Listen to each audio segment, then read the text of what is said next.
Hello guys, welcome to Jha sir academy for IAS. हम करने जा रहे हैं गाइस मेंस का प्रीवियस ईयर क्वेश्चन एनालिसिस। और आज हम देखेंगे जनरल स्टडीज पेपर 3 सेक्शन से एक क्वेश्चन। मैं उम्मीद करती हूँ गाइस आप लोगों ने इस क्वेश्चन को अटेम्प्ट किया होगा और एक बहुत अच्छा आंसर फ्रेम भी किया होगा। सो गाइस आज हम विमेन के बारे में मतलब विमेन के टॉपिक पे बेसिकली विमेन एम्पावरमेंट पे पढ़ेंगे। हम महिला सशक्तिकरण के बारे में पढ़ेंगे थोड़ा सा किसमें, और उसके लिए क्या किसकी ज़रूरत है, जेंडर बजटिंग। तो हम जेंडर बजटिंग को भी देखेंगे कि क्या है जेंडर बजटिंग और किस लिए ज़रूरी है। राइट, तो बहुत अच्छा पॉइंट्स गाइस आपको मिलने वाले हैं आज। सो प्लीज़ इनको अपने पास क्लब करके ज़रूर रखिएगा। This will help you a lot in future. क्या होता है ना कि मेंस के टाइम पे हम लोग सब चीज़ें एकदम से नहीं देख सकते इतने कम टाइम में। जब आपके पास सब कुछ एक टॉपिक से रिलेटेड सारे पॉइंट्स एक ही जगह होंगे तो वो हेल्प करता है कि एक बार बस टॉपिक पढ़ा, अच्छा ये टॉपिक है, उसके अंदर के सारे पॉइंट्स वहीं पे हैं। और जब पेपर लिखते हैं ना हम, पेपर क्वेश्चन आगे आएगा तो हम उस पेज को हमारी ना मेमोरी में आता है वो पेज, हम कि अच्छा हाँ ये पॉइंट्स थे। अगर हम उसी टॉपिक को अलग अलग हमने लिखा हुआ होगा तो हम उसको कभी भी विजुअलाइज नहीं कर सकते।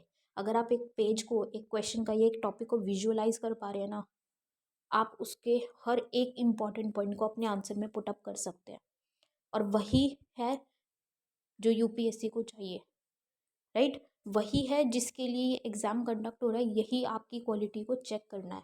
तो ये एक बहुत अच्छी टेक्निक है जिससे आप सब चीज़ों को लर्न कर सकते हैं या आप एक माइंड में रख सकते हैं, मेमोरी में विजुअलाइज कर सकते हैं। ठीक है, सो शुरू करने से पहले गाइज जिन भी स्टूडेंट्स ने हमारा टेलीग्राम चैनल ज्वाइन नहीं किया है वो सबसे पहले अपना डिस्क्रिप्शन बॉक्स में जाइए और वहाँ से आपको लिंक मिलेगा, वहाँ से आप टेलीग्राम चैनल को ज्वाइन कीजिए। उसका बेनिफिट आपको ये होगा कि जितने भी पीडीएफ्स जितने भी वीडियो लेक्चर्स आपको दिए जाते हैं उन सभी की पीडीएफ्स आपको वहाँ पे प्रोवाइड कर दी जाती है। चाहे वो करंट अफेयर्स की है, ये जो mains previous year question analysis कर रहे हैं हम इसकी है, और प्रीलिम्स की जो डेली प्रैक्टिस सीरीज लाई जाती है आपके लिए डेली बेसिस पे उसकी हो, तो आपको सभी का पीडीएफ्स वहाँ पे प्रोवाइड कर दी जाती है। और साथ ही साथ जो भी वीडियो लेक्चर्स अपलोड किए जाते हैं उसकी भी लिंक आपको प्रोवाइड कर दी जाती है वहाँ पे बिल्कुल रेगुलरली। और गाइज जो सीरियसली प्रिपेयर कर रहे हैं आप करंट अफेयर्स की, गाइज बिल्कुल टेंशन मत लीजिए। रेगुलरली आप झा सर अकेडमी को फॉलो कीजिए करंट अफेयर्स के लिए। आप वो 1 से 1.25 घंटा जो डेली बेसिस पे देंगे that is more than enough. उसके बाहर आपको कुछ भी प्रिपेयर करने की, पढ़ने की ज़रूरत नहीं है।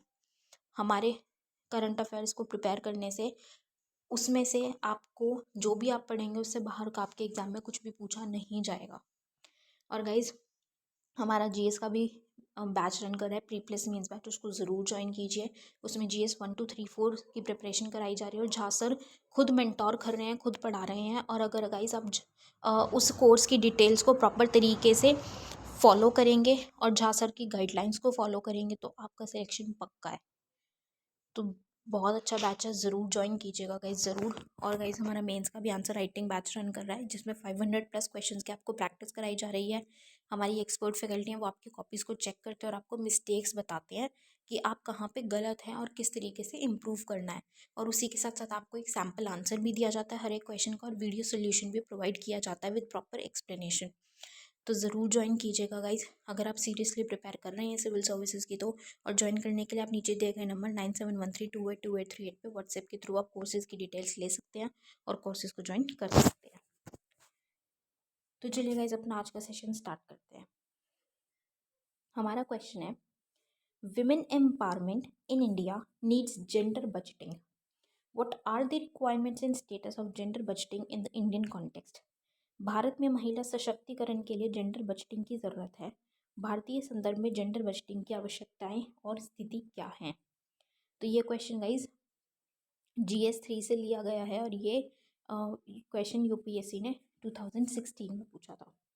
तो गाइज जब हम इस क्वेश्चन की बात करते हैं तो इसमें हमसे ये पूछा गया है कि जब हम महिला सशक्तिकरण की बहुत आज के टाइम में डे टू डे लाइफ में बहुत कॉमनली नॉर्मली यूज्ड वर्ड्स में से आ गया है विमेन एम्पावरमेंट, महिला सशक्तिकरण। तो उसके लिए विमेन को एम्पावर करने के लिए, इतना सशक्त बनाने के लिए जेंडर बजटिंग की ज़रूरत है। ठीक है, ये बताया गया है कि विमेन एम्पावरमेंट इंडिया नीड्स ज़रूरत है जेंडर बजटिंग की उसको, तो क्या उसकी रिक्वायरमेंट्स है जेंडर बजटिंग की? अगर हम इंडिया के ही कॉन्टेक्स्ट में पूछा गया है, क्या उसकी रिक्वायरमेंट्स है और क्या स्टेटस है अभी फ़िलहाल का जेंडर बजटिंग में, राइट? तो हम गाइस थोड़ा सा विमेन एम्पावरमेंट के बारे में बताएंगे और जेंडर बजटिंग के बारे में थोड़ा सा डिफाइन करेंगे कि ऐसा क्यों है कि उसकी ज़रूरत है विमेन एम्पावरमेंट को लाने के लिए, बरकरार रखने के लिए, ठीक है, विमेन को सशक्त बनाने के लिए जेंडर बजटिंग। उसके बाद हम उसकी रिक्वायरमेंट्स बताएंगे किस तरीके से ज़रूरी है, क्या क्या ज़रूरतें हैं, और साथ ही साथ हम नेक्स्ट में स्टेटस उसका बताएंगे मेन पार्ट में, और एंड में हम कंक्लूड करते हुए अपने आंसर को फिनिश करेंगे। तो चलिए गाइस स्टार्ट करते हैं।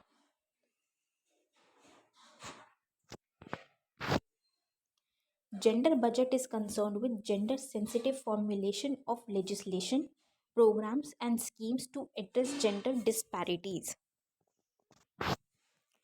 तो जेंडर बजट क्या है कि जब जेंडर सेंसिटिव, जैसे कि अब बजट प्रिपेयर किया जाता है नॉर्मल तरीके से, देखें जब बजट आता है उसमें क्या होता है, वेरियस पॉलिसीज प्रोग्राम्स या क्या क्या लेजिस्लेशंस होंगे उनके सबके बारे में ना वहाँ पे एक मेंशन होता है।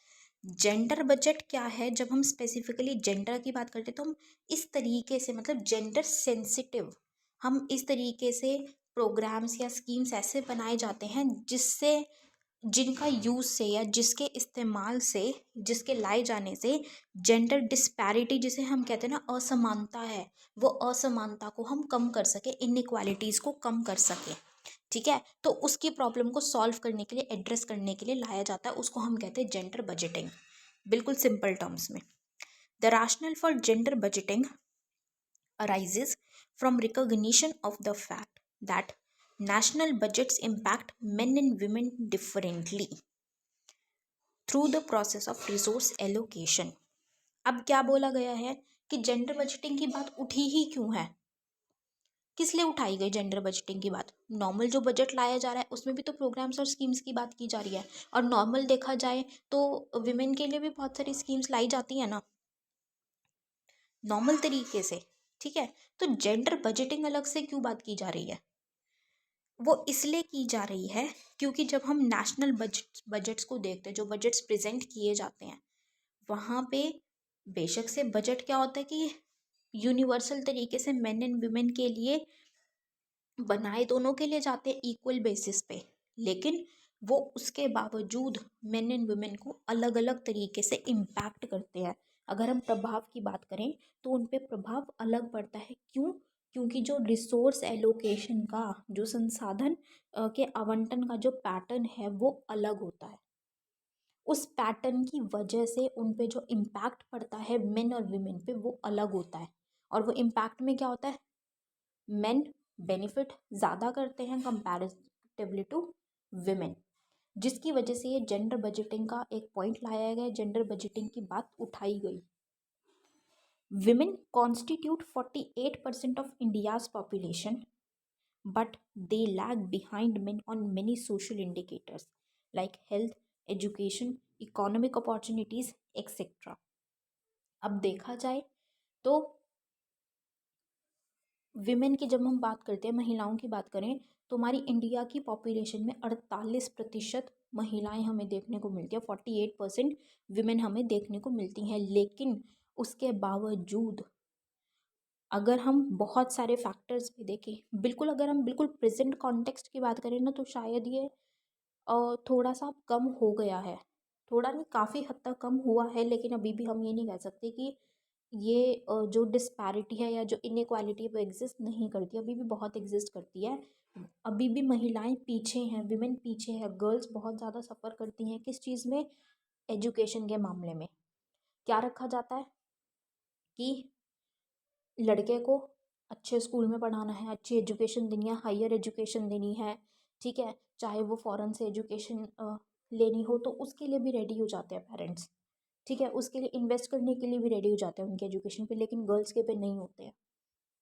आई एम नॉट सेइंग कि हर जगह नहीं है, बहुत इम्प्रूवमेंट आया है, बहुत एक अच्छे लेवल तक का इम्प्रूवमेंट आया है आज के टाइम में हमारी कंट्री में, but that is obviously not 100%। और 100% तो पता नहीं कब जाके होगा, हम लोग उस 100% को कभी देख भी पाएंगे कि नहीं देख पाएंगे। बिकॉज वो कहते हैं ना, एक रूढ़िवादी सोच है, वो मेंटालिटी इस तरीके की है कि लड़की को नहीं पढ़ा के कहाँ जाना है। जैसे एंशियंट टाइम्स पे क्या बोला जाता था, या सॉरी एंशियंट नहीं, उससे पहले हमने मॉडर्न में पढ़ा है, मॉडर्न हिस्ट्री में हम जब विमेन की बात होती है या हम एजुकेशन पे बात करते हैं तो उसमें ये चीज़ बोली गई है कि विमेन को पढ़ने के लिए नहीं दिया जाता था। क्यों? क्योंकि उनके लिए ये बोला गया था कि अगर वो पढ़ लेंगी तो उनके हस्बैंड्स की डेथ हो जाएगी।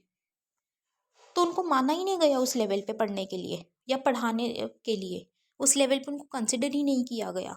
और वो आज के टाइम पे क्या है कि अरे इसको तो अगले घर जाना है, राइट। तो वो एक जो मेंटालिटी है उसकी वजह से विमेन हमेशा पीछे रही हैं। हेल्थ की बात करें तो हेल्थ पे भी बहुत ज़्यादा उनके पे ध्यान नहीं दिया जाता।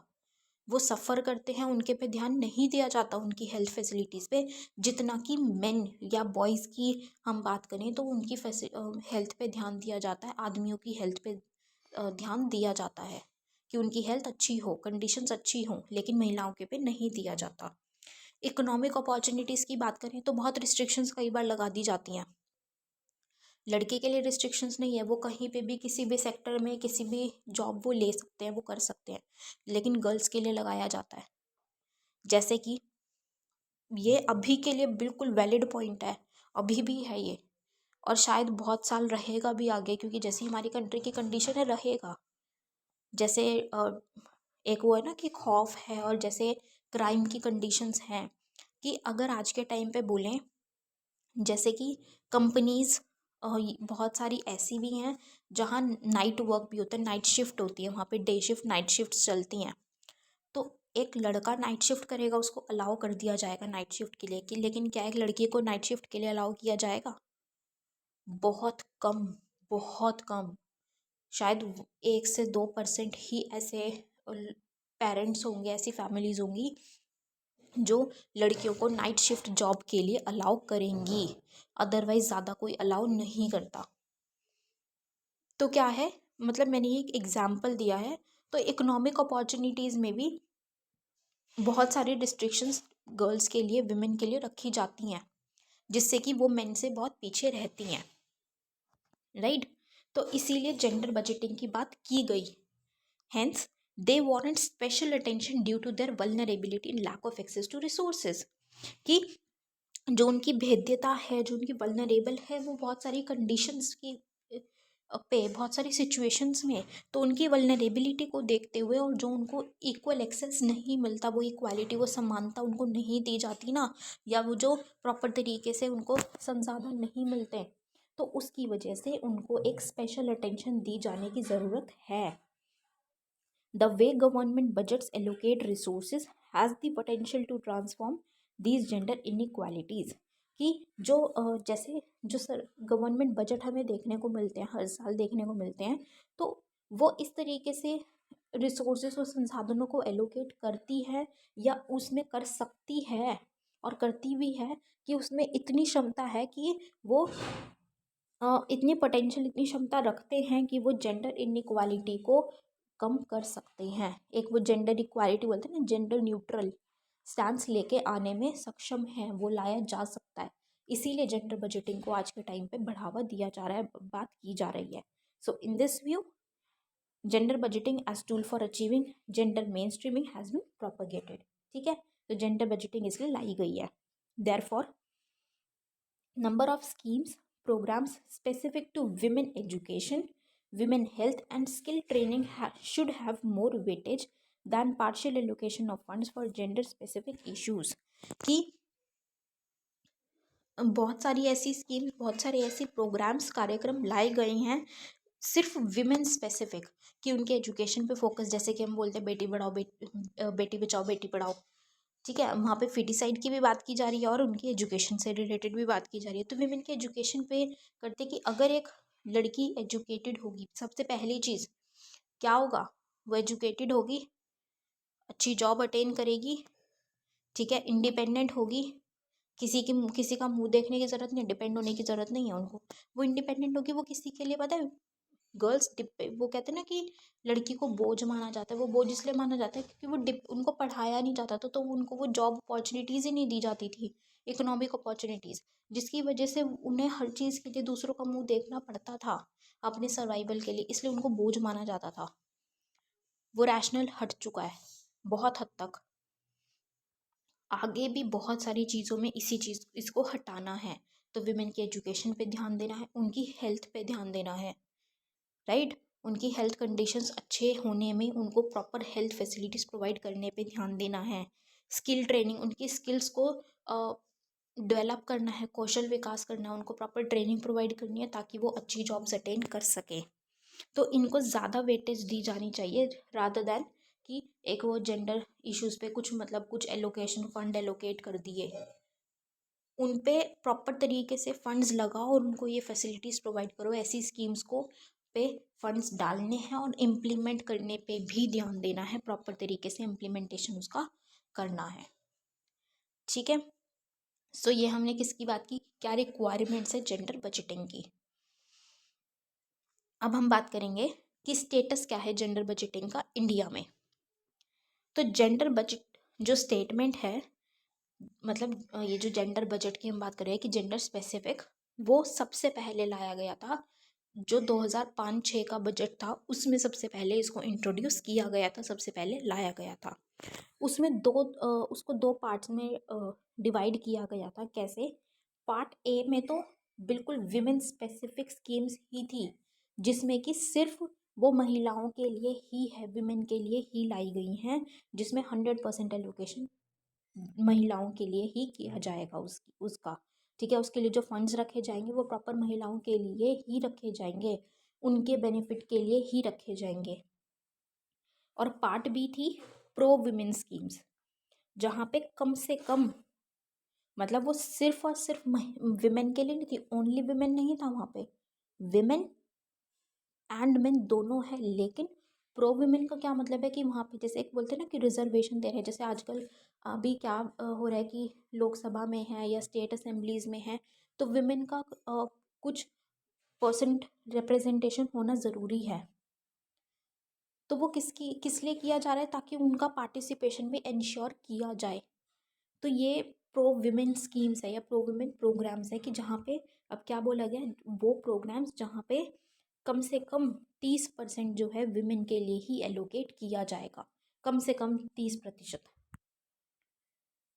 उसके बाद India's gender budgeting efforts stand out globally because they have not only influenced expenditure but also revenue policies like differential rates and property tax rates। अब ये जो इंडिया की जेंडर बजटिंग का एफर्ट किया गया है, जेंडर बजटिंग लाई गई है, उस पर काम किया गया है, वो सिर्फ इंडिया में नहीं बल्कि ग्लोबली स्टैंड आउट किया, मतलब ग्लोबल उसका एक बहुत अच्छा रिप्रेजेंटेशन हुआ है इंडिया का, कहते हैं ना एक अच्छी पोजीशन देखने को मिली है। क्यों? क्योंकि इससे सिर्फ एक्सपेंडिचर इन्फ्लुएंस नहीं हुआ, जैसे कि भी एक्सपेंडिचर क्या आता है, स्कीम्स लाई जा रही है, प्रोग्राम्स लाया जा रहा है, उस पर एक्सपेंडिचर किया जा रहा है, लेकिन वो सिर्फ कहाँ पे जा रहा है, ज़्यादातर कहाँ जा रहा है, मेन के पास, मेन के आदमियों के बेनिफिट में। लेकिन जब वो जेंडर स्पेसिफिक किया गया तो एक्सपेंडिचर पे इन्फ्लुएंस हुआ, क्योंकि एक कुछ परसेंटेज जो एलोकेशन है फंड्स का वो विमेन के लिए ही किया गया, सिर्फ विमेन के लिए भी किया गया, और विमेन प्लस मेन वाले में भी वहाँ पे विमेन के लिए जो एक रिजर्व करके रखा गया वहाँ पे भी किया गया है, राइट। और उसी के साथ साथ रेवेन्यू पॉलिसीज़ को भी उसने इम्पैक्ट किया है, बहुत ज़्यादा चेंज किया है, ठीक है। फिर gender budgeting efforts in India have encompassed knowledge building and network, कि जो जेंडर बजटिंग के एफर्ट्स हैं उससे क्या देखने को मिला, नॉलेज बिल्डिंग। अब वही बात है कि विमेन के एजुकेशन पे बात हुई, एजुकेशन पे ध्यान दिया गया, तो उनकी नॉलेज तो इन्हांस होती हुई देखने को मिलेगी, एक अच्छा नेटवर्क मिलेगा कि विमेन भी कनेक्टेड है। आज बहुत सारी अच्छी अच्छी सर्विसेज में, हम अगर हम सिविल सर्विसेज की बात करें तो कितनी विमेन्स हैं जो स्टैंड आउट कर रही हैं बहुत अच्छे उस पर, ठीक है। तो वो हमें एक अच्छा पैरामीटर देखने को मिल रहा है। Institutionalize the process, capacity building and chance capability, कि उनकी कैपेसिटी बिल्डअप होती है, उनकी नॉलेज इंक्रीज होती है, उनका बेस स्ट्रांग होता है, फाउंडेशन बढ़ता है, उनकी स्किल्स इंप्रूव होती है, ठीक है, और उनके चांसेस इंक्रीज होते हैं अच्छी जॉब लेने के लिए। Gender budgeting cells as an institutional mechanism, कि जेंडर बजटिंग सेल्स हों जहाँ पे एक मैकेनिज्म की भी प्रॉपर तरीके से काम हो रहा है नहीं हो रहा, उस चीज़ को देखने के लिए वो हर एक मिनिस्ट्री डिपार्टमेंट को सेटअप करना चाहिए, बनाना चाहिए। But there are only a big budget women exclusive schemes. लेकिन फिर भी अब आज के टाइम पे अगर हम जो सिर्फ विमेन के लिए ही, जो हमने बात की ना, सिर्फ विमेन के लिए ही जो स्कीम्स होंगी वो हमें बहुत कम देखने को मिलती हैं। जैसे कि जो किसकी है, ministry of women and child development की, जैसे कि निर्भया फंड है, बेटी बचाओ बेटी पढ़ाओ कैंपेन है, तो बहुत बजट उसमें दिया जा रहा है, लेकिन बहुत कम लिमिटेड स्कीम्स हमें उसके रिगार्डिंग सिर्फ विमेन स्पेसिफिक हो, जो प्रो वुमेन नहीं, ओनली विमेन स्पेसिफिक हमें बहुत कम देखने को मिलती हैं।